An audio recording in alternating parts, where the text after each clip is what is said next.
Halo, perkenalkan saya Isna Mauliana dari PPG Perajabatan Kimia 002 Universitas 11 Maret.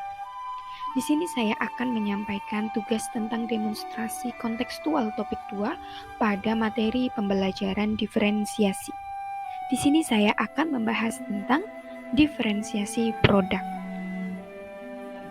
Anggota kelompok kami, yaitu terdiri dari Cici Putri, Enggar Prasetyo, Ika Septiana, saya sendiri Isna Mauliana, Rahma Harolinasari, Riani Fatmawati, Sasih Martiani, dan juga Nur Aziza. Pembelajaran berdiferensiasi adalah pembelajaran yang memberi keleluasaan dan juga mampu mengakomodir kebutuhan peserta didik untuk meningkatkan potensi dalam diri, sesuai dengan kesiapan belajar, minat, profil belajar peserta didik yang berbeda-beda. Terdapat 3 strategi pembelajaran berdiferensiasi, yaitu diferensiasi konten, proses, dan juga produk.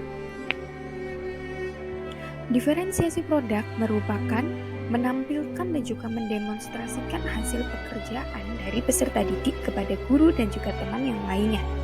Produk dalam pembelajaran ini dapat berupa infografis, video, artikel, produk 3D, diagram, poster, dan lain sebagainya. Produk yang diberikan meliputi 2 hal, yakni dengan cara memberikan challenge dan keragaman ataupun variasi, serta memberikan siswa pilihan bagaimana mereka dapat mengekspresikan pembelajaran yang diinginkan.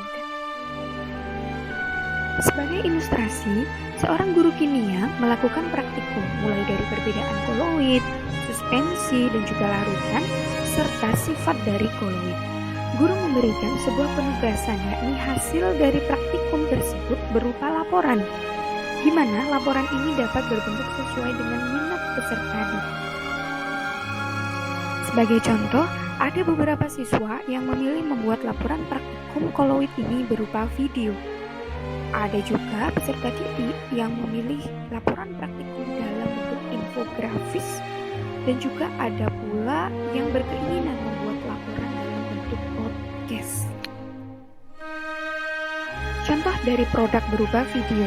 Video ini dibuat mulai dari perencanaan sebelum praktikum, pada saat praktikum, alat bahan yang digunakan hingga laporan, hasil, dan juga kesimpulannya.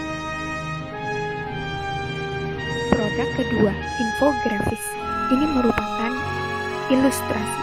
Di dalam infografis pun peserta didik akan menuangkan mulai dari persiapan, nama alat bahan, cara kerja, hasilnya, dan sampai pembahasan hingga kesimpulannya.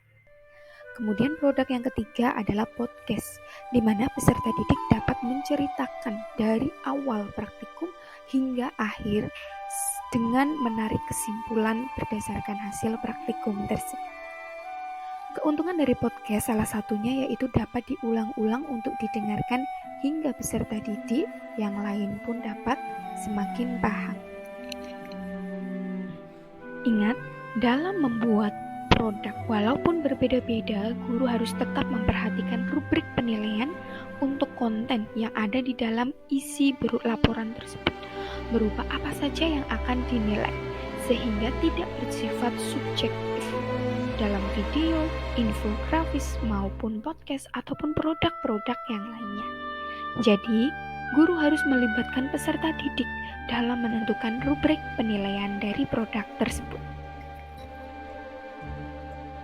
Sekian materi yang dapat saya sampaikan tentang diferensiasi produk. Terima kasih.